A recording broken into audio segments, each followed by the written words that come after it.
Bonjour! Dans cette vidéo-ci, on va voir comment ajouter une image à une liste de diffusion. Donc la première chose à faire, sélectionner la zone à laquelle on va vouloir ajouter une image. Ensuite, on clique sur le plus juste au-dessus de notre liste de diffusion. Ensuite, on clique sur Médias. Donc à partir d'ici, on peut choisir l'image que l'on souhaite ajouter. Donc il y a deux emplacements où on peut le faire. Directement sur la gauche avec une vue en arborescence ou sur la droite. On peut également, à cette étape-ci, gérer notre répertoire de fichiers. Sinon, ça pourrait également être fait directement via le menu ici. Donc, pour gérer tous nos fichiers, donc téléverser des nouveaux fichiers, renommer des répertoires, modifier des répertoires également. Donc, dans l'exemple actuel, disons que le fichier que je veux ajouter ne s'y trouve pas encore. Mais je peux commencer par me créer peut-être un nouveau répertoire que je peux appeler comme je le souhaite. Je vais l'appeler démo pour l'exemple actuel.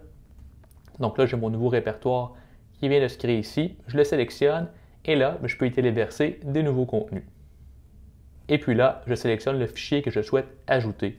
Très important de bien nommer le fichier lors de l'import, car il ne sera pas possible de le renommer ensuite.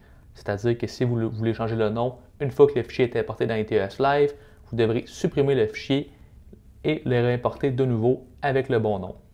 Donc, je vais l'appeler ici démo contenu.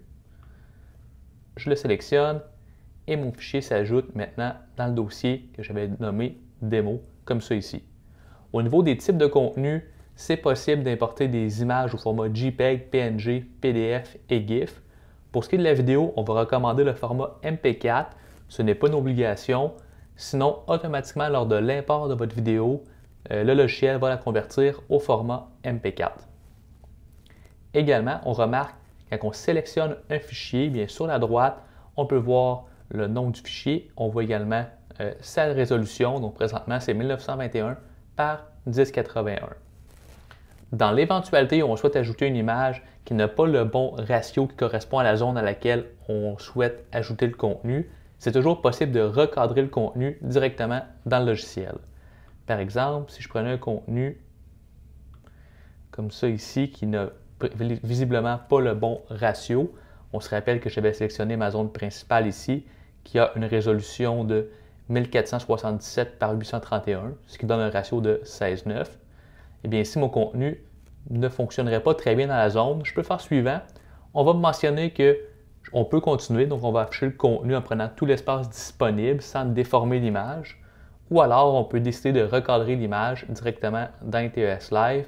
Et là, on nous donne le maximum qu'il est possible d'aller chercher pour respecter le ratio de la zone qui avait été sélectionnée. Donc là, on peut faire recadrer. Et puis là, on peut soit enregistrer sous pour avoir un nouveau fichier ou alors enregistrer pour écraser le fichier qui est existant. Dans notre cas, on va continuer avec le beau fichier qu'on avait sélectionné. On clique sur Suivant. La dernière étape, les réglages du clip. Nous avons une vidéo complète qui traite du sujet. Donc, une fois que vous avez mis les réglages que vous souhaitiez, vous pouvez cliquer sur Sauvegarder et le contenu s'ajoute à la liste de diffusion.